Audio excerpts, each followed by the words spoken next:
দিনের বেশি গড়ে কাজ হতো না। আজকে কর্মশ্রী প্রকল্পে অ্যাভারেজ ৭০ দিনের কাজ হয়ে গেছে এবং আরও ৫ থেকে ১০ আমরা আরও করব। নিশ্চিন্তে থাকুন, আমরা ভিক্ষে করে খাই না। এটা চৈতন্যর দেশ, এটা রামকৃষ্ণের দেশ, এটা স্বামী বিবেকানন্দের দেশ, এটা রবীন্দ্রনাথের দেশ, এটা নেতাজি প্রমথনাথ ঠাকুরের দেশ। মনে রাখবেন, হরিগুরুচাঁদের দেশ।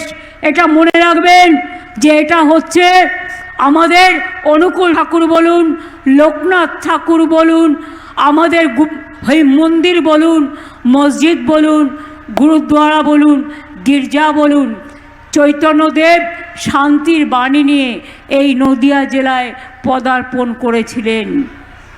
নবদ্বীপ ধাম তার সবচেয়ে বড় উদাহরণ এবং সেই নবদ্বীপকে আমরা হেরিটেজ টাউন হিসেবে ঘোষণা করেছি।